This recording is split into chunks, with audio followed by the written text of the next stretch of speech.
Eh bien, bonjour YouTube, et merci de me rejoindre dans ce replay de la semaine du 22 janvier 2024.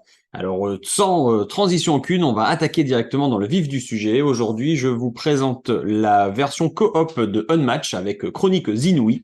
Pour tous les aficionados d'Unmatch, vous allez retrouver les mécaniques voilà, classiques de combat, sauf que pour cette fois, vous allez les faire ensemble pour affronter des boss, des gros monstres super vilains. Il y en a deux, il y a l'homme papillon et les martiens qui sont sur le recto verso du plateau en fonction du scénario que vous allez choisir, et il sera accompagné de sbires, de mini-boss, et ça va se lisser en fonction du nombre de joueurs. Si vous jouez tout seul, le boss aura 10 points de vie et il y aura un add avec lui. Un sbire, si vous jouez à 4, le boss en aura 42 points de vie et il y aura 4 adds pour l'accompagner. Vous avez le choix parmi 6 sbires, donc vous pouvez soit choisir ceux qui vous donnent envie de combattre contre, ou soit vous allez les tirer de manière aléatoire.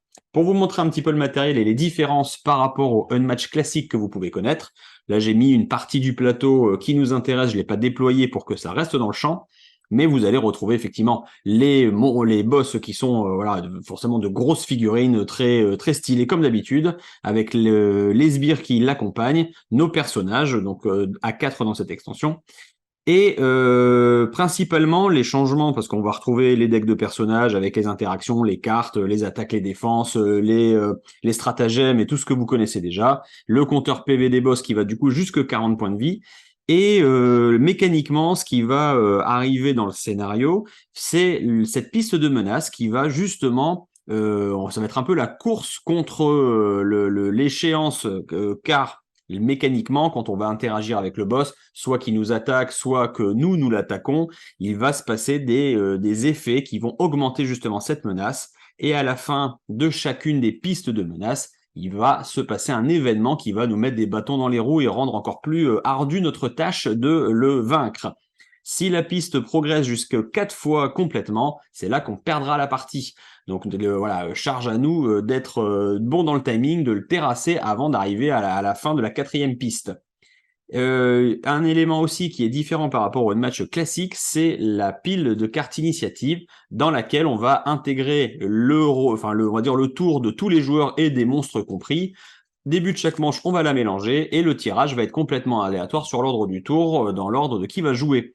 Ça évite de tirer un peu des plans sur la comète à base de bon bah toi tu vas commencer par faire ci, comme ça après moi derrière le monstre je le rattaque et lui il finit comme ci comme ça. Là en gros on va devoir s'adapter à chaque fois. Bah, on va tirer une carte. Si c'est un ennemi, bah, c'est lui qui joue et du coup il nous attaque. Et si c'est nous qui jouons, bah là on essaye forcément d'optimiser un peu notre stratégie en fonction bah, de l'ordre de ce tour. Globalement, ça c'est pas dénaturé par rapport aux anciennes zones match, par rapport aux personnages. Ils sont complètement interchangeables avec ceux des anciennes extensions. Vous pouvez aussi prendre ceux des anciennes extensions pour jouer les aventures avec eux. Donc c'est complètement dans la veine de Unmatch. Parce que c'est que je m'étais posé la question, est-ce que dans le côté coop, il n'y allait pas avoir des personnages un peu support, soutien, qui allaient faire du soin ou on va dire des choses pour aider un groupe? Mais non, du coup, tous les personnages sont viables après dans les interactions dites classiques. Les boss, eux, par contre, restent vraiment collés à cette aventure épique et coopérative, vu que les decks des boss avec lesquels on interagit ne sont pas des decks à jouer à proprement parler. On ne pourra pas jouer le boss contre d'autres personnages. Voilà, donc ceux-là, par contre, ils restent vraiment bien dans l'univers de l'aventure. Voilà un peu ce que vous avez besoin de savoir pour la version coop de Unmatch Aventure Chroniques Inouï, avec 4 nouveaux personnages, voilà, deux scénarios. L'homme papillon est un peu plus facile que les extraterrestres, c'est dit comme ça dans les règles. Donc voilà, nous on avait directement attaqué avec les extraterrestres, on avait passé un très bon moment. Je vous invite du coup à enchaîner avec la nouvelle version ou la réédition de Ebongo, pour ceux qui l'ont déjà connu, ce jeu qui a quelques années. Donc un jeu très familial, et hop, j'attrape mon plateau ici, dans un principe voilà, de Tangram, Tetris et autres jeux avec des formes géométriques à replacer assez rapidement dans un bon ordre. Donc on va pouvoir jouer jusque 4 joueurs, hop ici. Le principe, c'est donc on a chacun un lot de 12 formes géométriques différentes et colorées pour les identifier plus facilement. On va au début de chaque manche distribuer à chaque joueur un plateau ils sont tous différents. Il y en a une cinquantaine dans la boîte. Là, j'ai pas tout sorti. Et une fois que chaque joueur a pris connaissance de sa planche, on jette le dé pour déterminer le symbole du challenge que l'on va devoir réaliser. Imaginons si on tombe sur le dé du bouclier, ben on va attraper sa planche pendant que le sablier démarre. pour justement identifier, c'est celui du haut du bouclier, où il faudra le bâton marron, le jaune et le orange, et de manière de la plus rapide qui soit, on va devoir reconstituer justement la forme pour que ça complète parfaitement le plan. Alors, vous doutez bien que c'est travailler l'entraînement, hein. Celui-là, je le connaissais par cœur, sinon c'est un peu triché. Je suis pas si intelligent que ça, je vous rassure. Toujours est-il que le premier joueur qui complète sa forme dans le temps imparti pourra bénéficier d'une gemme bleue gratuite, le deuxième joueur également d'une gemme marron gratuite, mais tous les joueurs, dans tous les cas, qui ont réussi leur challenge dans le temps imparti du sablier, piocheront une gemme dans le sac prévu à cet effet. Des gemmes sont de couleurs différentes parce qu'elles n'auront pas toutes la même valeur. Elles vont de 1 à 4.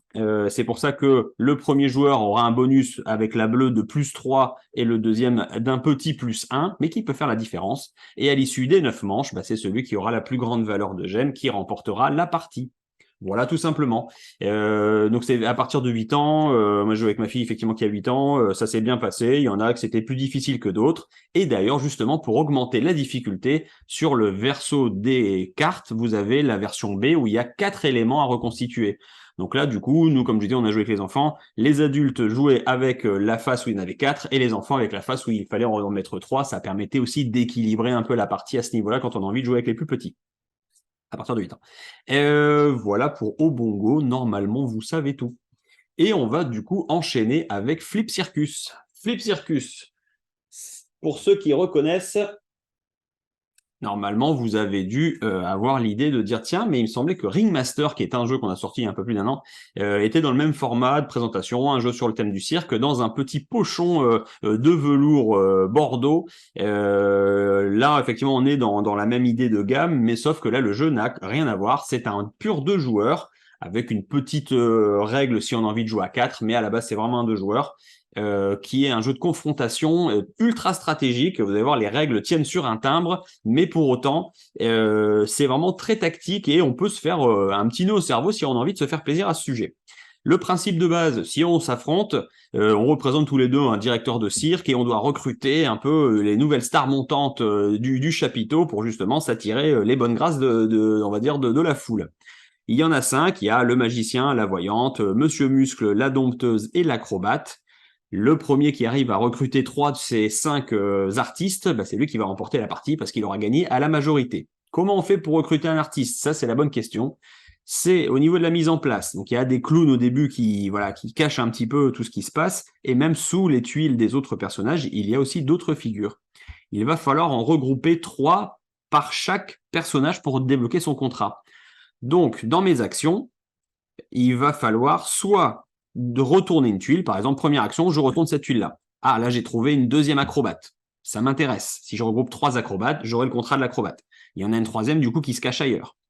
Ou ma deuxième action, ça va être justement d'inverser, par exemple, 2 jetons adjacents et de les avancer dans un sens ou dans un autre. Ça, c'est les actions de base.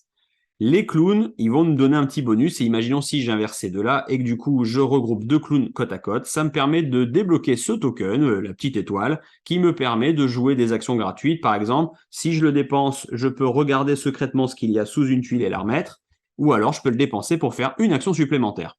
Donc ça me permet quelque part, on peut les cumuler, et d'en dépenser 3 d'un coup pour faire 5 actions sur un tour, c'est complètement possible. Ça, ce sont les actions de base pour le déplacement. Soit on retourne, soit on intervertit. On peut gagner des jetons gratuits pour dire d'avoir des actions bonus. Maintenant, là où ça va devenir intéressant, c'est que en plus dans ces actions, on va pouvoir choisir de faire le pouvoir de chacun des personnages. Par exemple, là, le magicien, si j'active son pouvoir, ça me permet d'inverser le placement de ses 2 voisins. C'est pour ça qu'au niveau des pictos, je vous le montre un peu en zoom, il a une espèce de petite spirale, pour rappeler rapidement son effet. L'acrobate, elle, sur un principe où elle se balance sur ces espèces de balançoires d'ailleurs, elle va pouvoir s'échanger avec la personne pile en face d'elle dans le cirque. Donc ça, c'est vraiment une action qu'on peut faire au titre des actions basiques, genre soit je retourne un jeton, soit je fais l'action du personnage. Donc là, pareil, sans l'avoir fait exprès, on a 2 sorciers déjà, 2 magiciens côte à côte, il suffit de trouver le troisième. La voyante, elle a comme pouvoir de regarder sous les jetons de ses voisins. Mais là, je viens de faire une petite feinte, c'est que ici, la dompteuse, elle, comme pouvoir, elle a le fait justement d'annuler l'action des pouvoirs des autres quand elle est concernée. C'est-à-dire que là, en ayant utilisé le pouvoir de la voyante, je n'avais pas le droit de regarder sous le jeton de la dompteuse. Pareil, là, si je veux activer le pouvoir du magicien, je ne peux pas les faire pivoter parce que du coup, elle ne subit pas le pouvoir de l'autre. Même chose pour celle avec qui on va devoir s'échanger. Le dernier, c'est le Monsieur Muscle. Lui, naturellement, il ne peut pas s'échanger avec un autre jeton voisin dans un déplacement classique à cause de ses gros muscles qui fait qu'il est un peu plus imposant. Je pourrais le déplacer si toutefois j'utilise le magicien pour inverser ici la place qu'il a, ou alors avec l'acrobate, si toutefois il est bien situé en face, je peux le faire. Et pareil, du coup, avec la dompteuse, si je me retrouve à côté du Monsieur Muscle et de la dompteuse, comme elle va annuler son pouvoir, on pourra effectivement l'échanger de place de manière naturelle. Voilà un petit peu toutes les règles que vous avez besoin de savoir pour connaître comment fonctionne Flip Circus. Donc, c'est ultra facile à jouer dans le sens, apprendre les déplacements, c'est comme apprendre à jouer aux échecs. Hein. Rapidement, on sait déplacer les pions. Par contre, comment anticiper, déjà avoir une bonne mémoire de se souvenir qui est dessous quoi, tout ça, ça va être très important. Et du coup, ça me fait penser, la dernière petite info que je vous donne, c'est que pour vous aider dans vos prochaines parties. Là, le clown, il a des couleurs au-dessus de la tête, et ce sont les 5 couleurs justement qui représentent les artistes. Parce que potentiellement, sous un clown, il peut y avoir tous les artistes. Maintenant, si je prends, donc là c'était la voyante qui est en dessous, la voyante, elle, en termes de couleurs, elle n'a que rouge, blanc et violet. Le rouge, c'est Monsieur Muscle, le blanc, c'est le clown, parce que potentiellement, il peut y avoir un clown, et là d'ailleurs, on le sait, et ou alors le magicien. C'est-à-dire que sous la voyante, il ne peut jamais y avoir l'acrobate ni la dresseuse. Et tous les personnages ont comme ça un code couleur qui vous oriente un peu sur le fait que il y ait tel ou tel personnage potentiellement en dessous, et ça aussi, ça va vous aider à des fois tenter un peu la chance de dire, allez, il y a une chance sur 2 que ça soit tel personnage, ou 3 si toutefois vous savez pas si c'est un clown, et du coup, bam, c'est peut-être le moment de tenter et de réussir à choper la triplette. Donc la triplette, comme on a dit, il suffit d'avoir, alors du coup, pour avoir le violet, ça peut être soit elle, soit elle. Voilà, donc là, si à un moment, j'arrive à regrouper ces 3 magiciens, c'est comme ça que j'obtiens le contrat du magicien, et j'en ai eu un sur les 3. Dès que j'en ai 3, j'ai gagné. Et on retourne celui-là une fois qu'on a eu un contrat. Et personne d'autre ne pourra avoir le magicien. Voilà, c'était le petit complément de règle qui était intéressant pour justement vous aider dans vos présentations et aussi dans vos prochaines parties. Après Flip Circus, le dernier que j'ai à vous présenter aujourd'hui, c'est Kutna Hora. Kutna Hora, le futur expert. Hop, ici, j'attrape mon plateau.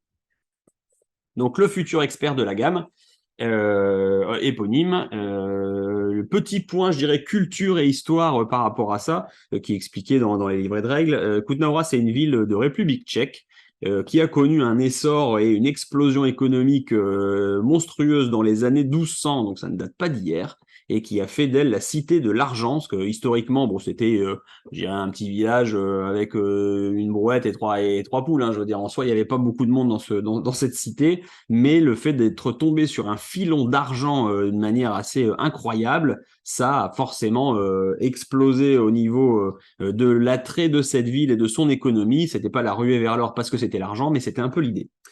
J'ai mis quelques éléments à vous présenter sur mon plateau, mais si vous voulez vraiment savoir à quoi ressemble une partie de Kutna Hora, je vous invite à regarder cette illustration qui reprend l'intégralité du plateau. Maintenant que vous savez que c'est une ville où on a extrait du minerai d'argent et ça a fait fleurir vraiment l'économie locale, la partie à droite où sont les éléments noirs, enfin on va dire le côté noir, c'est la mine dans laquelle on va envoyer nos mineurs pour récupérer des ressources et surtout se positionner pour nous faire gagner des points de victoire en fin de partie. Parce que oui, voilà, vous aurez bien compris, comme tout bon Eurogame expert qui se respecte, le but, ça va être de cumuler un certain nombre de points de victoire de plein de manières différentes pour justement triompher de nos adversaires. Revenons là-dessus. Une fois qu'on a connu la mine à droite, sur le plateau central, le côté gris, on va dire, au démarrage, il n'y a pas de maison dessus, un côté un peu Little Town avec les tuiles maison qu'on pose dessus, mais au début, il n'y a rien, et c'est au fur et à mesure, quand on va construire ces maisons-là, qu'on va venir agrémenter le plateau de manière aussi intelligente, parce que le fait d'être à côté de tel ou tel bâtiment, nos maisons vont pouvoir justement aussi comboter des points de victoire en fin de partie.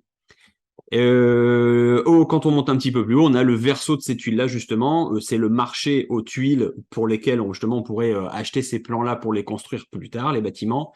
Et voilà, ça nous permet de voir sur les pictos, on va gagner telle ressource, on va gagner tel bonus, on va gagner tel truc. Voilà un petit peu sur le plateau. On va voir un peu maintenant dans le détail avec les éléments du plateau individuel qui est en double épaisseur, donc tous les éléments sont bien incrustés dedans. Ça, c'est vraiment très confortable en termes de jeu. Et les éléments que je voulais vous présenter par rapport à ça, qui moi m'ont carrément tapé dans l'œil quand j'y ai joué, et, enfin je me suis régalé sur ma partie, c'est la gestion en fait des ressources principalement, qui est vraiment intéressante parce que on n'a que des pièces dans ce jeu. Alors je dis volontairement des pièces ou de la monnaie pour pas dire de l'argent, parce que sinon ça peut être trompeur avec les minerais, mais on ne gère que des pièces parce que, imaginons, là j'ai récupéré des plans et tout ça, je vais vouloir acheter et construire cette scierie. Comment ça va se passer? Bah, ça va me coûter 5 bois, c'est indiqué ici, un gros 5 rouge avec du bois en dessous. Et ces 5 bois, ça veut dire quoi? Ça veut dire que je dois regarder sur ici le râtelier où il y a toutes les valeurs justement des différentes ressources. Le bois, il est indiqué à 2. Ça veut dire que si je veux construire cette scierie, ça va me coûter justement 10, vu que ça fera 5 fois 2, 10, hein, si tout le monde a suivi ses cours de primaire, normalement vous êtes accrochés. Donc du coup, je vais construire cette scierie. Donc pour revenir là-dessus, ça va me faire gagner une production de 7 bois, mais je vais devoir tirer la languette du marché du bois. Et ça, tirer la languette, c'est quoi? C'est que je vais du coup déplacer ici cette languette qui va passer à 1 parce que, comme j'augmente la production de bois, j'augmente l'offre. Mais comme aujourd'hui, la demande n'a pas augmenté vu que la population est restée stable, bah, il va falloir que je brade un peu mon bois pour dire de pouvoir l'écouler. Et cette mécanique en fait de marché qui évolue en fonction de nos actions, ça va créer de l'opportunisme parce que le joueur d'après il va se dire ah bah tiens moi ça tombe bien, je voulais construire ma brasserie, mais comme elle me coûtait 18 parce que 9 fois 2, vous me suivez toujours au niveau des maths, bah je pouvais pas, j'avais pas le budget. Par contre, là maintenant que le bois, le cours est à 1, bah ça m'intéresse parce que pour 9, je peux la bâtir. Donc du coup, il va pas, je dirais, tergiverser là-dessus, il va construire sa brasserie. Donc dans le même principe, il va augmenter sa production de bière, mais il va faire baisser le cours de la bière qui va passer, on va dire, la pinte de 5 euros, elle va passer à 3 euros. Donc là, c'est le moment de faire des happy hour. Mais toujours est-il que à force de faire des bâtiments et de creuser dans la mine et tout ça, il y a aussi des effets sur les tuiles va être d'augmenter la population. Et augmenter la population, c'est tirer les cartes du sabot. Dans le sens où là, on était à la population zéro, mais à force de construire et de faire des actions, ça va faire venir, et on va dire, augmenter l'attrait de la ville. Et du coup, en faisant augmenter l'attrait de la ville, eh ben, le cours des matériaux ou des ressources va remonter. Comme là, on a juste arrivé à 3, et la bière est remontée à 5, justement, pour quelque part faire face à la demande. Et toutes les ressources ou on va dire tout ce qu'on va avoir besoin d'acheter ou même de revendre, parce que le but aussi, ça va être des fois de récupérer de l'argent, et ben ça va se passer au travers de ces informations qu'on va avoir sur ces supports-là. Donc là, c'est pour les ressources de bois, de jambon, enfin on va dire de viande et de bière. Voilà, faut bien donner à manger et à boire à tous les gens qui viennent ici. Ici, c'est pour l'aspect un peu document administratif. Quand on veut acheter un espèce de permis de construire pour faire les bâtiments, ben, on a besoin de ça. Quand on veut recruter des nouveaux mineurs pour aller les envoyer dans la mine en notre nom, on a besoin de leur faire un contrat de travail. Donc tout ça aussi, à chaque fois, on va se référer là-dessus. Si demain quelqu'un construit un espèce de cabinet notarié, et ben du coup, le cours de la production de documents va tomber à 2. Donc c'est peut-être là, on va se dire, bah tiens, je vais profiter, je vais faire mes actions pour anticiper et acheter des plans d'avance, parce que là, entre guillemets, ils sont moins chers pour rentabiliser et optimiser mon économie. Ce mécanisme-là, c'est juste la gestion de vos ressources et de votre économie qui est fait via ça, et c'est vraiment très intéressant et même très pertinent. Mais sinon, après, le reste, ça vous permettra justement de faire toutes les actions que vous voulez pour bâtir la ville, voilà, construire la cathédrale, on n'en a pas parlé tout en haut, mais ça vous permettra, en faisant les étapes au fur et à mesure, de débloquer des bonus, voilà, d'accumuler aussi de l'argent, parce que ça aussi, ça fait pas mal de points de victoire en fin de partie. Donc, il y a vraiment beaucoup de choses, comme je disais, comme tout bon Eurogame qui se respecte. Et la dernière chose, justement, c'est que savoir que le jeu, il est fini en termes de nombre d'actions. On sait dès le début, si on joue à 4 joueurs, on va jouer 25 actions, parce que il y aura 5 manches, et dans chaque manche, on va jouer 5 fois, enfin 5 actions, parce que on va faire au travers de ces cartes-là. Tous les joueurs ont ces cartes-là. C'est un peu plus flou, mais la mise au point va se refaire, voilà. Donc, imaginons, c'est mon tour, je vais jouer l'action mine et réserver une parcelle avec cette carte-là. Et la mise au point, si tu veux bien revenir, ça serait appréciable. Bon, on va regarder, on va laisser prêt. Donc après, chacun joue, et après, c'est mon tour. Donc quand c'est mon tour, je peux rejouer une autre paire de cartes. Alors pareil, les faces du haut, les faces du bas. Les faces du bas, forcément, je les sacrifie au moment où je joue, ou si je choisis les faces du haut. Là, je vais acheter un plan et je vais construire mon bâtiment. Après, tout le monde rejoue. Et le dernier tour, si la mise au point elle veut bien finir de se régler, ça m'arrangerait. Je vais choisir qu'une seule des deux cartes, et du coup, j'aurai joué 5 actions sur ce tour. Et c'est ça qui va se passer, c'est qu'à chaque manche, je vais jouer 2 actions et une. Ça aura fait mes 5 actions sur cette manche-là, et au bout des 5 manches, ça aura fait 25 actions, et la partie va se terminer. Et on va essayer justement d'optimiser au mieux tout ça, en essayant de jouer sur les interdépendances. C'est pas trop des interactions au final, que des interdépendances, parce que on n'a pas vraiment de choses à faire pour embêter les autres ou quoi, mais en fonction de la vision qu'on a de leur jeu et de comment on va développer la ville un peu tous ensemble, mais à chacun pour son compte, on va essayer de profiter des moments où les cours vont être favorables pour pouvoir investir ou essayer de rentabiliser ça au mieux et générer aussi un maximum d'argent pour continuer à développer la ville et ainsi de suite. Voilà pour Kutnora, ça se joue de 2 à 4. À 2, il y a même des événements qui viennent aussi dynamiser un peu le rythme du marché pour équilibrer un peu le fait qu'à 2, il y a moins d'achats et de reventes.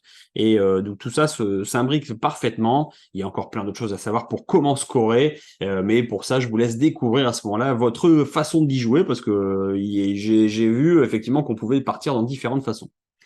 En tout cas, merci de m'avoir suivi sur ce replay. J'espère vous avoir apporté les informations précieuses pour être à l'aise après auprès de vos clients. Et n'hésitez pas, en tout cas, à revenir vers nous dans les lives ou dans les prochaines vidéos. Et je vous donne un rendez-vous à très bientôt. Merci, à bientôt, au revoir.